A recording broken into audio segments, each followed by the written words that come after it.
శ్రీ సమర్థ సద్గురు సాయినాథ్ మహారాజ్కి జై. ముందుగా సాయి భక్తులందరికీ నమస్కారం అండి. వీడియో చూస్తున్న ప్రతి ఒక్కరిపైన బాబా గారి ఆశీస్సులు ఉండాలని, బాబా గారి భక్తులందరూ ఎప్పుడూ కూడా ఆనందంగా సంతోషంగా వారి జీవితాన్ని గడపాలని మనస్ఫూర్తిగా కోరుకుంటూ ఈ వీడియో స్టార్ట్ చేస్తున్నాను ఫ్రెండ్స్. ఈరోజు బాబా గారు తన బిడ్డలందరికీ కూడా మరొక చక్కని వార్తని తీసుకొచ్చారండి. బాబా గారు ఏమంటారంటే, బిడ్డ, నీ జీవితాన్ని ఒక ముత్యంలా నీకు తిరిగి ఇవ్వబోతున్నాను. ఆనందంగా అందుకో తల్లి, చార విడుచుకోవద్దు అని బాబాగారు అంటూ ఉన్నారు ఫ్రెండ్స్. బాబాగారు ఇంకా ఏం చెప్తున్నారంటే, తల్లి, ఈరోజు నేను నీ కోసమే వచ్చాను. ఈ ప్రపంచమంతా కూడా నేను ఉన్నాను. నీ జీవితంలో నువ్వు ఒంటరిగా నడుస్తున్నాను అనుకుంటున్నావు కదా, అది నిజం కాదమ్మా. ఎందుకంటే నీతో పాటు నేను కూడా నడుస్తూ ఉన్నాను. ఇక నీ జీవితం నువ్వు అనుకున్నట్లు మారబోతోంది తల్లి. నీ భారాన్ని అంతా నేను మోయటానికి సిద్ధంగా ఉన్నాను. నువ్వు ఎప్పుడు ఏం చేయాలి అనేది కూడా నేను నీకు చెబుతూనే ఉన్నాను కదా. మరి ఎప్పుడూ కూడా నేను నీతోనే ఉంటూ ఏం చేయాలో కూడా చెబుతూ ఉన్నప్పుడు నీకు ఆందోళన ఎందుకు తల్లి? ఎందుకు తల్లి నువ్వు అనవసరంగా భయపడుతూ ఉన్నావు? నువ్వు ఇష్టపడ్డ జీవితాన్ని నీకు అందించాలని నేను అనుకుంటున్నానమ్మా. కాబట్టి అనవసరమైన ఆందోళన చెందకుండా ప్రశాంతంగా ఉండు, ఆనందంగా ఉండు.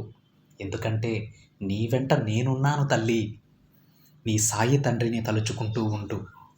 అప్పుడే నీలో ఉన్న తీరని సమస్యలకు నేను ఒక మంచి తీర్పుని ఇస్తాను. ఎవరి దగ్గర కూడా వివాదం, కోపం వద్దు తల్లి.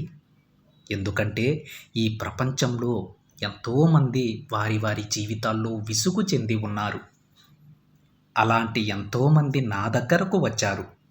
కాబట్టి దయచేసి నీ అందమైన జీవితాన్ని ప్రశాంతంగా జీవించమ్మా. గందరగోళం చేసుకోకు తల్లి. ఎలాంటి కష్టాన్నైనా సరే ఎదిరించి పోరాడు. నీకు తోడుగా ఎప్పుడూ నేనుంటానన్న విషయం మర్చిపోకు. నువ్వు ఇప్పటి వరకు ఎన్నో సమస్యలు, కష్టాలు ఎదుర్కొన్నావు కదా. వాటన్నింటినీ తలుచుకొని దిగులు పడకు, భయపడకు. నీ సాయి తండ్రిని నేను నీతోనే ఉండి ముత్యం లాంటి, ఒక కడిగిన ముత్యం లాంటి నీ జీవితాన్ని నీకిస్తానమ్మా. నిజమే తల్లి, నేను ఎన్నోసార్లు నా వాక్కులు నీకు చెప్పాను కదా. నీ జీవితం నీది మాత్రమే కాదు, మన ఇద్దరిది కూడాను. నీ చెయ్యి అస్సలు నేను వదలను. నీ చేతిలో ఉన్న నీ జీవితాన్ని కూడా నేను వదలనమ్మా. నీ తండ్రిగా నీకొక మంచి జీవితాన్ని అందించటం నా బాధ్యత. ధైర్యంగా ఉండు తల్లి. ఈ ప్రపంచంలో ఏదీ కూడా నీకు వ్యతిరేకంగా జరగదు. అంతా మారుతుంది, మారి తీరుతుంది. అన్నీ నువ్వు అనుకున్నట్లుగానే జరుగుతాయమ్మా. అలా జరుగుతుంది అని నువ్వు నమ్ము. నీ నమ్మకమైన ఆలోచనలు మాత్రమే నీ కోరికలు తీరేలా చేస్తాయి. నువ్వు ముత్యం లాంటి జీవితాన్ని పొందాలి అని అనుకుంటున్నావు కదా. సరే, నువ్వు అనుకున్నట్లే జరుగుతుంది. అన్నీ నేను సరిచేస్తాను. కాబట్టి ఈ సందర్భాన్ని చూసి భయపడకు. ఈ సందర్భం మారిపోతుంది. పరిస్థితులు తాత్కాలికమైనవి తల్లి. అవి తప్పకుండా మారుతాయి. ప్రశాంతంగా ఉండు. అన్నీ నేను చూసుకుంటానమ్మా. ఏం జరిగినా సరే మౌనంగా ఉండు. కొన్ని ప్రశ్నలకు మౌనమే సమాధానమవుతుంది. నా మీద నమ్మకంతో ధైర్యంగా ఉండు. నీకైనది నీ దగ్గరకు నేను చేరుస్తాను. నమ్మకంతో ఉండు తల్లి. నీ తండ్రిని నమ్ముతావు కదా. అయితే ఇక ఏ ఆందోళన చెందకు. ఎలాంటి భయాన్ని నీ దగ్గరకు రానివ్వకు. ఎందుకంటే నీకు తోడుగా నేనుండగా భయం నీ దగ్గర ఉండకూడదు తల్లి. ధైర్యం మాత్రమే ఉండాలి. నా బిడ్డకి ఒక అందమైన జీవితాన్ని అందించే బాధ్యత నాది తల్లి. నువ్వు ఇక ప్రశాంతంగా ఉండు అని బాబాగారు అంటూ ఉన్నారు ఫ్రెండ్స్. విన్నారా ఫ్రెండ్స్? మనందరం కూడా కష్టాల్లో ఉన్నప్పుడు నాతో ఎవ్వరూ లేరు, అందరూ నన్ను ఒంటరి వాణ్ణి చేసేసారని మనందరం కూడా బాధపడుతూనే ఉంటాం. ఎందుకంటే మనందరినీ కూడా మానవ మాతృలమండి.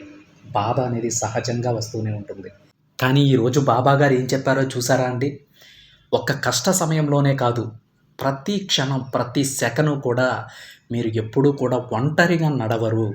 ఒంటరిగా నడుస్తున్నానని మీరు అనుకుంటారు కానీ, మీ ప్రతి అడుగులో మీ తండ్రి గారైన ఈ బాబా ఆశీస్సులు ఉంటాయమ్మా. మీ ప్రతి అడుగులో నేను కూడా నడుస్తూనే ఉంటానని ప్రతి బిడ్డకి కూడా తనొక ధైర్యాన్ని చెప్తూ ఉన్నారు ఫ్రెండ్స్. బాబాగారు చెప్పినటువంటి ఈ మాటలు కేవలం మనం ధైర్యంగా ఉండాలని చెప్పిన మాటలు కాదండి. ఇవన్నీ కూడా అక్షర సత్యాలు. తన బిడ్డ, తన భక్తుడు ఏదైనా ప్రాబ్లంలో ఉన్నప్పుడు సాక్షాత్తు ఆ సాయినాథుడే దిగి వస్తాడండి. మనకొచ్చిన సమస్యను తీర్చుకోవడం మన వల్ల కానప్పుడు, అది మన చేతుల్లో లేనప్పుడు తప్పకుండా బాబాగారు మనకు అండగా నిలబడతారు ఫ్రెండ్స్. ఆయన ఆ సమస్యకు పరిష్కార మార్గాన్ని చూపి దాని నుంచి మనల్ని బయటపడేసిన తర్వాతే మన దగ్గర నుంచి వెళ్తారు. ఎందుకు బాబాగారు మనల్ని ధైర్యంగా ఉండండి అని చెప్తూ ఉంటారంటే, ఏ సమస్య వచ్చినా నేనే వస్తాను. నేనొచ్చేటప్పుడు మీరు భయపడటం దేనికి?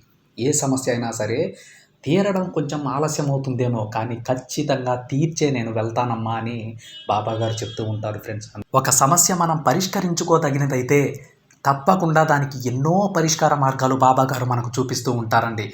వాటిని జాగ్రత్తగా గమనించి ఆ దారిలో నడుచుకొని ఆ సమస్యల నుంచి బయటపడిపోవాలి మనం. ఒకవేళ సమస్య పెద్దదైనప్పుడు, అది మన చేతుల్లో లేనప్పుడు, బాబాగారు రావాల్సినటువంటి అవసరం ఉన్నప్పుడు ఒక్క సెకను కూడా ఆలోచించకుండా తన బిడ్డల పక్కన నిలబడతారండి సాక్షాత్తు ఆ సాయినాథుడు. అందుకే మనం ఎప్పుడూ కూడా సమస్యలను చూసి భయపడకుండా ధైర్యంగా వాటితో పోరాడాలి. అవి మన చెయ్యి దాటిపోయినప్పుడు సాక్షాత్తు మన బాబాగారే మనకు సహాయం చేస్తారండి. ప్రతి ఒక్కరూ నమ్మండి ఫ్రెండ్స్. అందరికీ కూడా మంచే జరుగుతుందండి. ఎన్నోసార్లు చెప్పాను, తనకి ఏ బిడ్డ ఎక్కువ కాదు, ఏ బిడ్డ తక్కువ కాదు. అందరికీ, ప్రతి ఒక్కరికి కూడా ఒక మంచి భవిష్యత్తునైతే మన బాబాగారు రాసి పెట్టారండి. ప్రతి ఒక్కరి చేతిలో ఒక అందమైన జీవితాన్ని పెడతారు ఫ్రెండ్స్. సంతోషంగా ఉండండి. ప్రతి ఒక్కదానికి కూడా సొల్యూషన్ దొరుకుతుంది. ఇది ఫ్రెండ్స్ ఈరోజు బాబాగారి సందేశం. వీడియో నచ్చితే ఒక చిన్న లైక్ చేయండి ఫ్రెండ్స్. మరికొంతమంది సాయి భక్తులకి షేర్ చేయండి. మొదటిసారిగా ఛానల్ని చూస్తున్నట్లయితే సబ్స్క్రైబ్ చేసుకొని పక్కనే ఉన్న బెల్ ఐకాన్ని యాక్టివేట్ చేయండి. మరొక బాబాగారి సందేశంతో మరొక వీడియోలో కలుద్దాం. అంతవరకు ఓం సాయిరామ్.